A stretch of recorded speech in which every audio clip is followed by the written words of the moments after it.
فرجاني كان لعيب منتخب ولعب مع الترجي كتير وخد بطولات كتير. اشرف بن شرقي خد مع الوداد بطوله افريقيا 2017.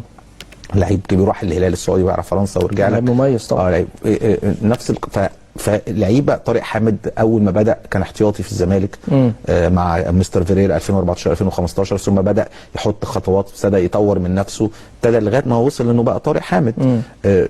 مصطفى محمد تم اعارته سنه وسنتين وبعد كده رجع، وبعد كده هداف افريقيا تحت 23 سنه، وبعد كده بدا يعمل بقى راس حربه مصر وكده وهو صغير السن. فصعب ان انت كل دول تعوضهم بسهوله. انت بتختار، ممكن تجيب لعيب قريب، ممكن لعيب محتاج وقت عشان يبقى كويس. طب دول رحلوا ليه اصلا عن نادي الزمالك يا كابتن خالد من وجهه نظرك يعني؟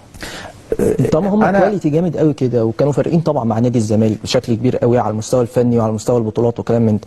ليه اصلا العناصر كلها الاسماء الكبيره قوي دي مشيت من نادي الزمالك؟ بص، احنا الزمالك مر بظروف صعبه باقاله مجلس اداره. ايوه. ومجيء لجان مؤقته، وده طبعا صعب جدا على اي نادي.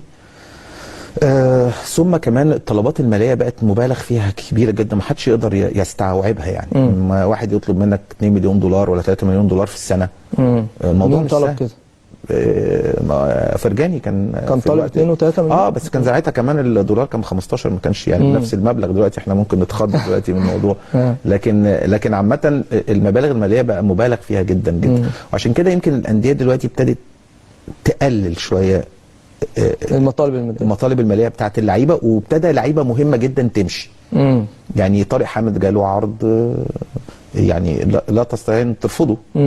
لعيب في سن 33 سنه وربنا وفقه، ماشي دلوقتي في كويس مع اتحاد جده. فرجاني ساسي جاله عرض في الدحيل القطري ب 3 مليون يورو في السنه.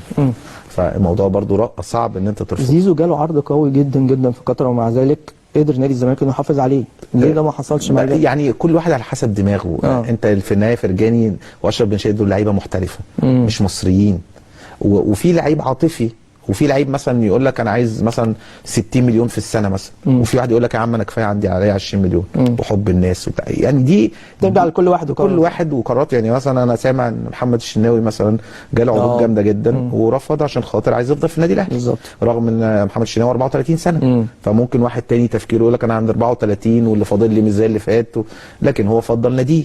فاهم قصدي؟ فكل واحد على حسب دماغه، وانت ما تقدرش تفرض حتى مهما كان. انت كمجلس اداره كمعرفش ايه، انت بتتشطر وبتحاول ان انت تحافظ على فرقتك، لكن في النهايه القرار مش قرارك. قرار اللاعب. اكيد. لو اتعرضت عليه 25 مليون جنيه وهو جاي له 50 مليون جنيه، مش هتقدر تقول له هديك 60 مليون جنيه بالظبط، او هديك 50 مليون جنيه. ما تقدرش. في النهايه بيبقى في حد في الموضوع يعني. لان انت كمان زي ما بيقولوا لازم تحافظ على اوضه اللبس واللعيبه كلها.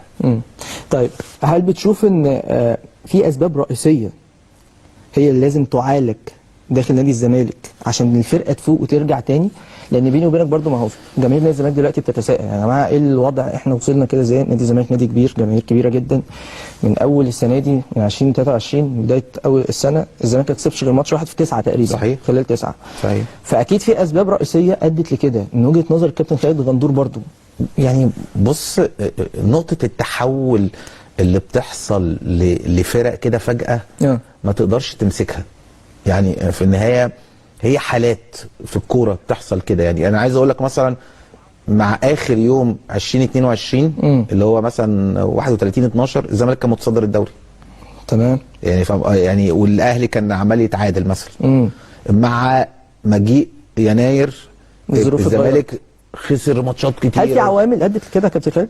يعني مثلا خليني اسالك لسه من ضمنهم مثلا الحجز على اموال النادي. ما هو انت في النهايه ان هي الكوره استثمار والكوره فلوس. الكوره اللاعب ما يحس ان مثلا مرتبه مش هيجي له اول الشهر او هيكون مقلق من ان الفلوس محجوز عليها. وطب وهنطلع الفلوس ازاي والشيكات والحكايه والروايه. بس الحجز اعتقد كان من شهر 10. يعني كان الزمالك برضو ماشي. ما هو ممكن انا محجوز عليا ممكن اقعد اتصرف في شهرين. يعني لكن مش هفضل طول حياتي اتصرف.